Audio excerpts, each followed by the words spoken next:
Okay, so I've contended for some time that part of how to deal with certain countries is understanding culturally that they will allow for a meeting of tone and will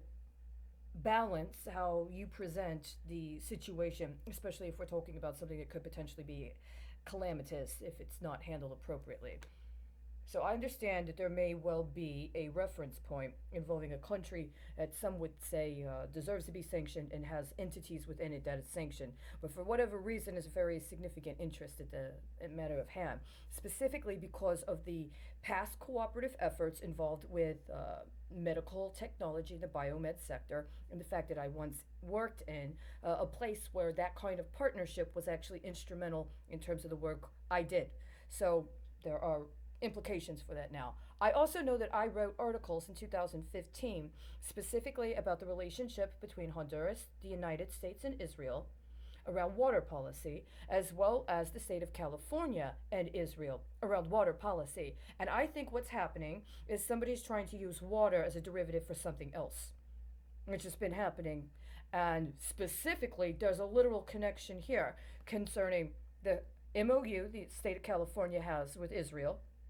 the relationship that the state of California has with Texas, specifically about the Texas Impact Drivers Program, connected to the California Impact Drivers Program, and matters related to Honduras for a variety of reasons, including the intersection of education and the welfare of young people, including minors that might be in the United States right now from Honduras, including minors that may or may not be literally connected to a school I taught in when I was down there, and or from communities I've visited personally, right? And so all of these factors, I understand somebody else has made arrangements for themselves without my consent and in manners I did not know about. And among these were in connection with an executive order that was in place in the United States regarding the financial capabilities of young Americans that had its 2 year period cease while I was a teacher in a foreign school. And while I was in Honduras teaching, around the time frame that that MOU or that executive order and that 2 year period on that executive order ended, things at the school I was at started changing significantly. And I believe it has to do with an intercession of a program engaged by USAID that also talked about USAID and partnerships, right? And I believe that somebody wanted to capabilitize the financial possibilities associated with arrangements that were not in any way, shape, or form overtly or directly connected with USAID, but would necessarily have to intersect with the State Department if, for instance, you're a teacher from the United States teaching in a foreign country. And this is not unique to Honduras. American teachers participate, particularly in bilingual education programs, in countries around the world, as specific countries of concern with a great preponderance. And so it's very well likely that if such a thing happened to me when I was an American teaching abroad in Honduras, it's possible something similar has happened in connection with American teachers that were teaching abroad in other countries as well.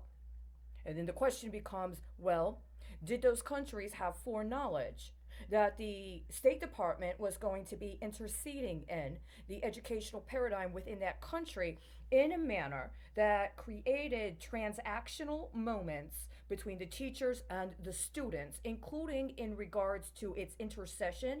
through a banking institution based out of that country or an international banking institution that was operating in that country? I believe that this is the actual crucial matter of concern. And I would appreciate it very greatly if this was responded to and attended to on that level. Now, one may be able to try to make a justification for saying this is sensitive information. I understand that. But I also understand that if you believe you have a just cause claim, for instance, with the state of Texas,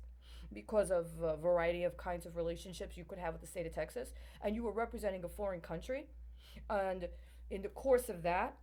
well, you have not made direct contact with me and introduced yourself formally, and provided me with a formal contact and or a formal notice of service on the specific case.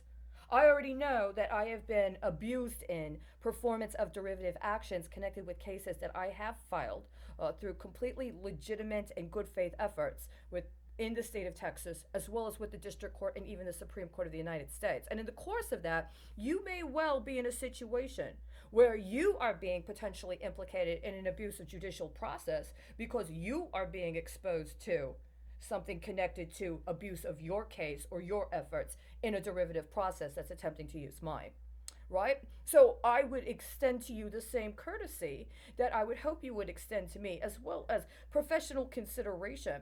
that if you have a just cause claim and there is a direct interest in my case or cases that I have presented, including, by the way, my efforts to contact other countries with information I have that could be about their national security or security of state actors, including elected members of office or people, including people that are in vital roles within those countries, then you would potentially very likely have a just cause claim in consideration of how my case or efforts connected to my case, including the abuse of the judicial process in consideration of my cases, have impacted yours. So there would be no reason for you not to be able to respond or to get in touch with me directly. And if you're being subjected to some sort of obstruction or interference that's originating within the United States, and I hope you understand I've done everything I can to cooperate, including cooperation in connection with standing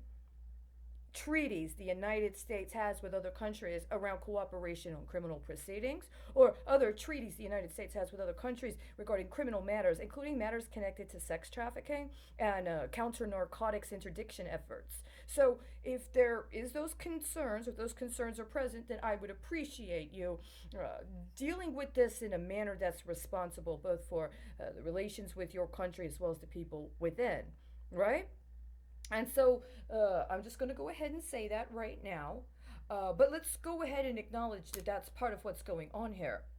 And for the record, I have no problem saying that I have never had sexual contact with a minor. And insofar as anything I did in my personal life may have had an impact on the sexual or other health or well being of a minor, please understand, never under any circumstances would I have agreed to a direct financial transactional process involving me and a student.